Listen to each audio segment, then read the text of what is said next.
Africa Content TV.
ṣẹ̀yà Akíọ́lá.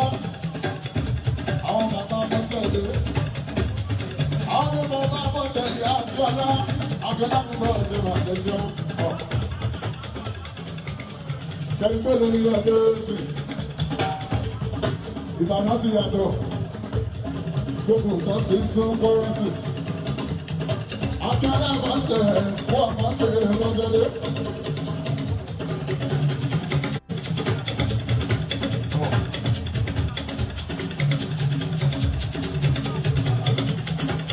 Akíọ́lá Mọ́sẹ̀lẹ̀ ló jẹ́ gọ́ọ̀nà ọ̀tọ́. Ẹ̀ẹ́dẹ́ ti fún Glema. Ẹ máa ń tẹ́tọ̀ nípa ọdún tó sì mọ́ mi. Síwájú náà mọ́lẹ̀ rọ́ra bá ọjọ́ mi fún wa mọ́ bí ọ́. Ìgbà Akíọ́lá ilé. Àwọn ní bàbá Mọ́sẹ̀ Akíọ́lá lọ sọ́kítọ́rà fún kí ọ̀rọ̀ máa sí. Ìwà Akíọ́lá ló ẹgbẹ́ ọdún òdìbò ṣẹlẹ̀ dáa. Olùkọ́ àṣírí ìbúlẹ̀ wọn.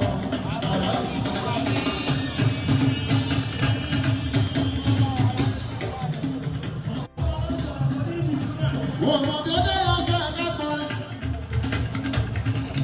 Gbogbo yẹn gbọ́dọ̀ àìsà o, láwọn àlè àìsà.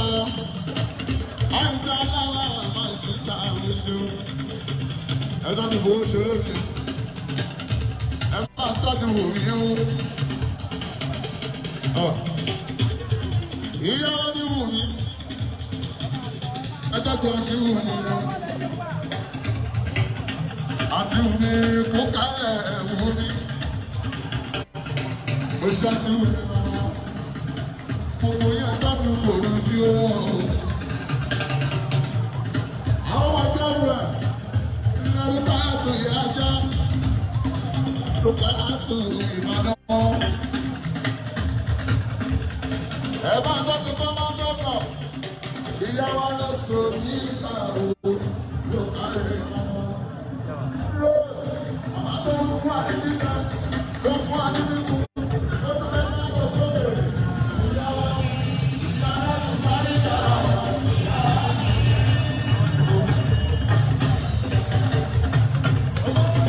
Ìyá tó fún wa ní nígbà tó máa fún wa ní nígbà ọdún fún ẹgbẹ́ lọ́wọ́ rẹ̀. Ìyá aládé wá nígbà ìyá aládé.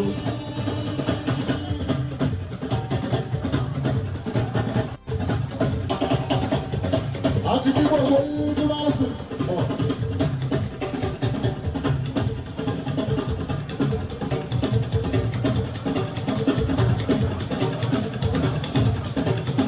Báwo lè bá wa bá sí? Bá wa bá sí. Bá wa bá sí. Ní bá sí. Yóò ní bá sí. Bá wa bá sí. Yóò fẹ́ bá bá sí. Ẹ bá wọn bá sí kọ́.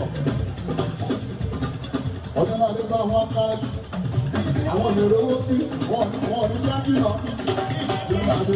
Bá wa bá sí. Bá wa bá sí. Yóò fẹ́ bá bá sí. Ọdún. Ọjọ́ bá wọn bá sí.